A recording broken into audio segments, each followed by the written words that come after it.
Hello students, welcome to my channel Genius Classes powered by Genius Inter College Barnal Mainpuri. तो जैसा कि कल हमने आपको बताया था कि रियल इमेज क्या होते हैं, वर्चुअल इमेज क्या होते हैं और साथ ही साथ बताया था प्लेन मिरर जो कि फर्स्ट टाइप था मिरर्स का। तो आशा करता हूँ आपको अच्छी तरह समझ में आ चुके होंगे कि रियल इमेज क्या होते हैं और कैसा इमेज बनाते हैं, वर्चुअल इमेज क्या होते हैं, कैसा इमेज बनाते हैं, कैसे हम पहचानते हैं और साथ ही साथ प्लेन मिरर को। तो आप इन तीनों को अच्छी तरह समझ चुके हैं। तो आज चलते हैं हम अगले मिरर की टाइप्स पर, जिसका नाम है स्फेरिकल मिरर। क्या नाम है?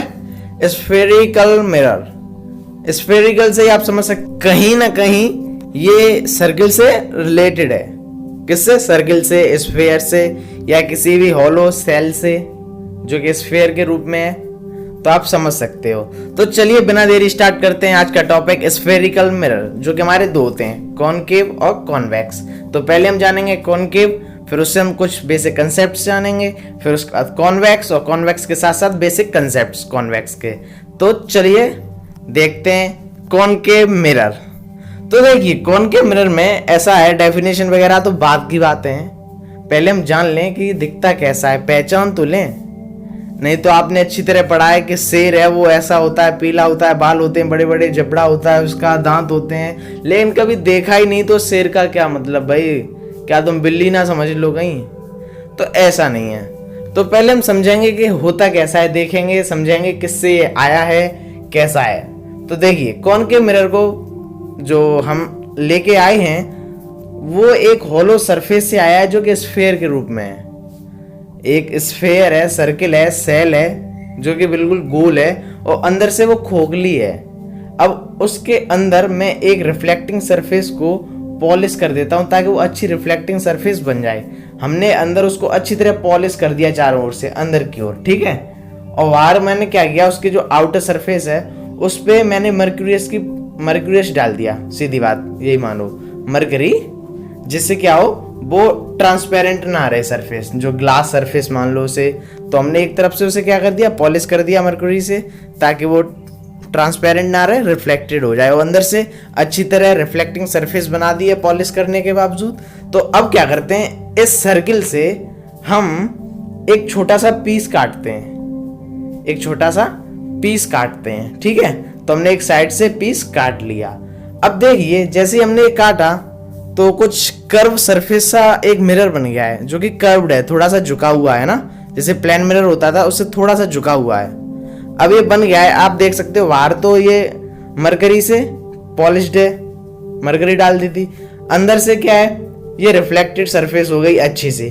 तो अब यदि हम इस पे कोई रे डालें तो क्या होगा, जैसे हमने लॉज ऑफ रिफ्लेक्शन में पढ़ा है, वो रिफ्लेक्टेड हो जाएगी स्ट्राइक होने के बाद, होगी ना रिफ्लेक्टेड। और angle i equal angle r होगा।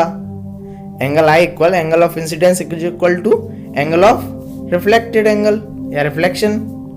तो देखिए अब इसमें यदि इक्वल होगा तो ये रिफ्लेक्शन कैसा हुआ, यदि हम दो रेज डालें इसे, ठीक है, मैं दो डालता हूँ, कोई ऑब्जेक्ट है उसकी दो रेज निकाली, हमने क्या कहा था, दो रेज होती है, चाहे वो डाइवर्स हो चाहे कन्वर्स। अब मैंने वहां से दो रेज निकाली, ठीक है, जो कि बिल्कुल पैरेलल है। पैरेलल जाने के बाद आप देख सकते हो बिल्कुल ये गई। उसके बाद इन्होंने क्या किया, ये डाइवर्ज तो नहीं कर सकती ना, क्योंकि डाइवर्ज का मतलब होता है फैलाना। तो इनका जो कर्व्ड सरफेस इस तरीके से है वो कन्वर्ज ही कर पाएंगी। तो यहाँ ये क्या करते हैं, रेज को कन्वर्ज करते हैं, अधिकतर रेज को क्या करते हैं, कन्वर्ज करते हैं। तो यदि कन्वर्ज करते हैं तो वो कौन सा मिरर होता है, कॉनकेव मिरर। और जो कन्वर्ज करते हैं वो कैसा इमेज बनाते हैं, ये अभी हम नहीं बताएंगे, आपको हम आगे बताएंगे, इंटरेस्ट खत्म हो जाएगा यदि अभी बता देंगे तो मैं आशा करता हूँ आपको ये समझ में आएगा कॉनकेव मिरर कैसा होता है। ऐसे नहीं तो ऐसे समझ सकते हो, कॉनकेव, केव का मतलब ये होता है गुफा। तो जो रिफ्लेक्टिंग सरफेस है गुफा की तरह है ना, एकदम खोखली है, जिधर से हम रिफ्लेक्शन डाल रहे हैं या उसमें रे को हम डाल रहे हैं तो वो गुफा के अंदर जा रही है, ऐसा भी कह सकते हैं बस समझने के लिए।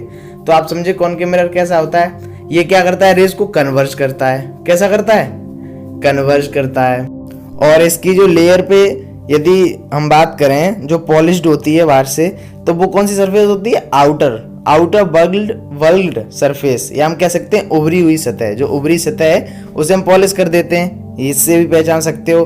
कन्वर्ज करता है मिरर, ये कन्वर्जिंग मिरर कहते हैं इसे, ऐसे भी समझ सकते हो। इसका रियल फोकस होता है। यदि आप नहीं जानते हो फोकस क्या है तो अभी हम बस वहीं जाने वाले हैं। साथ ही साथ और क्या करता है, ये किस में यूज करते हैं हम, ये वाला जो मिरर है हमारा कन्वर्जिंग मिरर या कहें तो कॉनकेव मिरर कह सकते हैं, ये क्या करता है, कहाँ यूज होता है, टॉर्चेस में यूज होता है। टॉर्च में यूज होता है तभी तो कन्वर्ज करती है, एक ही जगह लाइट जाती है, बल्ब की तरह फैलती तो नहीं है, एक जगह फोकस आ जाता है, मतलब सीधा एक ही जगह पूरी रेस गिरती है ना उसकी। लेजर लाइट, लेजर और जो हमारे फेयर्स मेले में मिलते हैं वो भी आप देख सकते हो, वो सब कन्वर्ज करते हैं लाइट, एक ही जगह एक ही पॉइंट पे डालने का प्रयास करते हैं। तो ये कन्वर्जिंग मिरर हैं। सर्च लाइट्स में यूज करते हैं, जो भी लाइट्स हैं सर्च करने के लिए आप देखते हो, घोस्ट मूवीज देखते हो, उनमें टॉर्च लेते हैं, एक ही जगह लाइट डाउन होती है पूरी। तो आप समझ गए हो कहाँ यूज होता है। रियल फोकस होता है इनका, रियल फोकस हम समझाएंगे कैसे होता है। कन्वर्जिंग मिरर होता है, ये बातें तो आप जान गए, ठीक है। अब इसी के साथ हम आपको यही बता दें कि कॉन्वेक्स मिरर कैसा होता है, तभी आगे चलें तो ज़्यादा बेटर रहेगा ताकि आप दोनों में अंडरस्टैंडिंग ले सको। कॉन्वेक्स मिरर, तो जैसे अभी मैंने एक सेल लिया था, सेल का मतलब एक स्फेयर सर्किल लिया था जो अंदर से होलो था, खोखला था, ठीक है। फिर से हम लेते हैं, लेकिन इस बार क्या करेंगे, इस बार हम बाहर से रिफ्लेक्टिंग सरफेस को पॉलिश करेंगे, अच्छी तरह पॉलिश कर देंगे ताकि वो रिफ्लेक्टिंग सरफेस बन जाए, और अंदर से हम किसी ऐसी चीज से पॉलिश कर देंगे ताकि ये रिफ्लेक्ट ना कर पाए, ट्रांसपेरेंट ना हो पाए। बात समझो, अभी बाहर से मरकरी डाला था, मरकरी की जो हमने पेंट की थी वो भी बाहर से की थी हमने, जो आउटर बल्क सरफेस थी। अब हम इनर वाली सरफेस करते हैं, अंदर वाली, और बाहर वाली हम रिफ्लेक्टिंग सरफेस बनाने के लिए अच्छी शाइनी ब्राइटनेस लाइक कर देते हैं। तो अब इसमें यदि हम एक पीस कट करें, इसमें अब हम एक पीस कट करें तो आप देख सकते हो इसमें रिफ्लेक्टिंग सरफेस कौन सी है, जो बाहर वाली है, आउटर वाली। उसमें इनर वाली थी, इसमें आउटर सरफेस है जिसमें हम रिफ्लेक्ट कर सकते हैं, और अंदर वाली क्या है, पॉलिश कर दी गई है। तो आप ऐसे समझ सकते हो इसमें कौन सा मिरर कह सकते हैं, उसे हमने कहा कन्वर्जिंग मिरर। यदि इस पे अब हम कोई रेस डालें तो ये डाइवर्ज करेगी, फैलाएगी, तो ये हम कह सकते हैं ये क्या है, डाइवर्जिंग मिरर। यदि ऐसे क्वेश्चन फंस जाएं कि कॉनकेव मिरर कौन सा मिरर है, तो आप कह सकते हो कन्वर्जिंग मिरर, और कॉन्वेक्स तो डाइवर्जिंग मिरर। साथ ही साथ उसका रियल फोकस होता है, इसका वर्चुअल फोकस होता है। फोकस मतलब यही है, जैसे रियल इमेज और वर्चुअल इमेज था, ऐसा ही कुछ फोकस का मतलब है। आप भी कंफ्यूज ना हो, मैं आगे बताऊंगा क्या होता है फोकस। साथ ही साथ इसका यूज ये देखें तो हम कहाँ करते हैं, व्हीकल्स में यूज करते हैं, जो मिरर होते हैं रियर व्यू मिरर्स, एक दूसरी और गाड़ियां देखने के लिए हम यूज करते हैं, उनमें लगा होता है यही। वो क्या करता है, चीजों को डाइवर्ज कर देता है, फैला देता है, तभी तो हम अच्छी तरह देख पाते हैं ना, उसे अच्छी तरह देख पाते हैं बाहर वाली गाड़ियां। तो उनमें कौन सा यूज होता है, डाइवर्जिंग मिरर, या हम कहें तो कॉन्वेक्स मिरर। तो आशा करता हूं आपको कॉनकेव और कॉन्वेक्स समझ में आ गया कैसा होता है, ये बात समझ में आ गई। अब एक चीज और बताते हैं जो बहुत ही इंपोर्टेंट टर्म्स हैं जिनको हमें लर्न करना है, याद करना है, लेकिन उससे पहले आप एक घर पे एक्सपेरिमेंट करना। बहुत लोगों ने किया भी होगा, जब छोटे होंगे खाने के लिए बैठे हैं, माने अभी खाना बना नहीं पाया या खत्म हो गया, सब फैमिली एक साथ बैठी है, तो क्या करते हैं, स्पून देखी होगी कई बार, तो स्पून में क्या होता है, हम यदि आस पास करें, दूर थोड़ी पास, तो क्या होता है, आप देख सकते हो कहीं तो हमारा चेहरा सीधा आएगा तो कहीं उल्टा आने लगेगा, कहीं बड़ा कहीं छोटा सा। तो ये भी बिहेव कैसा करते हैं, कन्वर्जिंग मिरर और डाइवर्जिंग मिरर की तरह, मतलब कॉनकेव मिरर की तरह और कॉन्वेक्स मिरर की तरह। तो स्पून का एग्जांपल ठीक है ना आपके लिए, और जब स्कूल ओपन होंगे तो मैं आपको लैब में भी दिखा सकता हूँ, फुल इंस्ट्रूमेंट वगैरह सभी रखे हैं आपके, जो भी इसमें यूज किए जाते हैं। तो जो आज का जो मेन मतलब रिमेम्बर टर्म्स हैं उन्हें हम बताएंगे, जैसे अभी फोकस नाम आया था, ऐसे कई वर्ड्स हैं जिनको आपको याद रखना पड़ेगा और उनकी डेफिनेशंस भी आप लर्न कर सकते हो, पूछी जाती हैं। तो चलिए शुरू करते हैं। तो देखिए जो बेसिक टर्म्स हैं, हमारे इंपोर्टेंट टर्म्स हैं, इनको पहले देखते हैं कॉनकेव मिरर में और फिर देखेंगे कॉन्वेक्स मिरर में। आज की वीडियो बड़ी ना हो जाए इसलिए हम बस अब यही बताएंगे आपको। तो देखिए जो हमारा कॉनकेव मिरर होगा, कौन सा, कॉनकेव मिरर, जो कि एक स्फीयर से लिया था हमने। कहां से लिया था, एक स्फीयर से, छोटा सा पीस काट लिया था मैंने, कट कर लिया था। अब उस जो छोटा सा पीस है उसे कट किया है, उसका कोई तो एक सेंटर होगा। उस सिर्फ स्फीयर मिरर की बात कर रहे हैं, जो कर्व्ड मिरर है, कॉनकेव मिरर है, उसका कोई तो सेंटर होगा। तो होगा भाई, उस सेंटर को हम क्या कहेंगे, पोल। क्या कहेंगे, पोल। जो रिफ्लेक्टिंग सरफेस है स्फेरिकल मिरर की, उसका जो सेंटर होगा उसे हम क्या कहेंगे, पोल। ठीक है। अब जो ये पीस मैंने काटा था जिस स्फेयर से लिया था, जिस सर्किल से लिया था, तो सर्किल का कोई तो एक सेंटर होगा। ये था अभी रिफ्लेक्टिंग सरफेस का जो हमने मिरर लिया था। अब यदि हम पूरे सर्किल की बात करें तो उसका एक सेंटर होगा, होगा कि नहीं होगा? होगा भाई। तो उस सेंटर का नाम है सेंटर ऑफ कर्वेचर। क्या नाम है? Centre of curvature. ठीक है, अब ये जान गए पोल क्या होता है, सेंटर ऑफ कर्वेचर क्या होता है।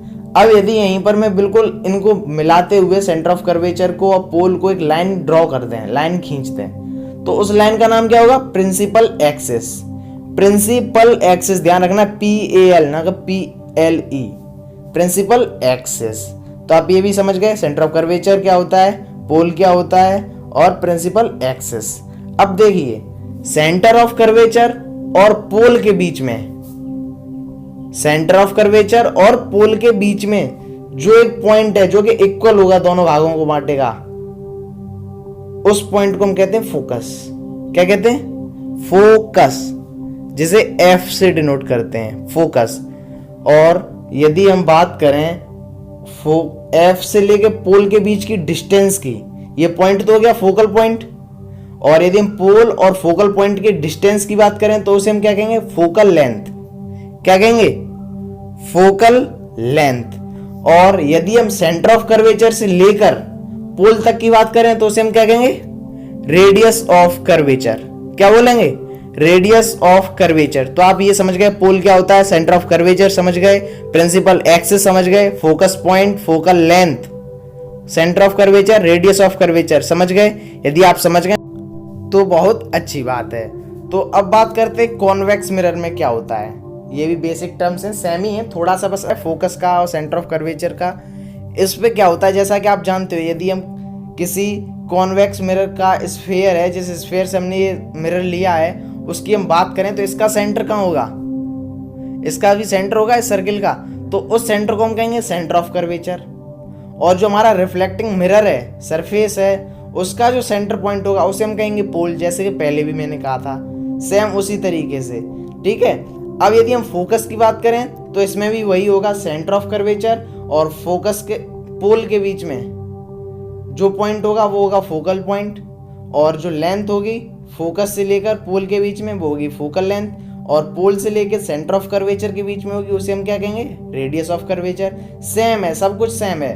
प्रिंसिपल एक्सिस, लाइन ड्रॉ करते हैं पूरी, पोल, फोकल पॉइंट और सेंटर ऑफ कर्वेचर, इन सबको मिलाते हुए यदि लाइन ड्रॉ करते हैं तो उस लाइन को हम कहेंगे प्रिंसिपल एक्सिस। तो सब कुछ सेम होता है। आप बात समझ गए इन चारों पांचों को चीज़ों को। डेफिनेशन एक बार घर पे लिखना है, राइट करना, अच्छी बात है। और आप समझ गए कॉनकेव मिरर क्या होता है, कॉन्वेक्स मिरर क्या होता है, इनके जो इंपॉर्टेंट टर्म्स हैं वो भी आप समझ गए। और कॉनकेव मिरर और कॉन्वेक्स मिरर के डिफरेंस भी समझ गए, क्या अंतर होता है दोनों में। ठीक है, तो आज की वीडियो में बस इतना ही। यदि वीडियो अच्छी लगी हो तो लाइक करें, शेयर करें, सब्सक्राइब करें। Thank you very much.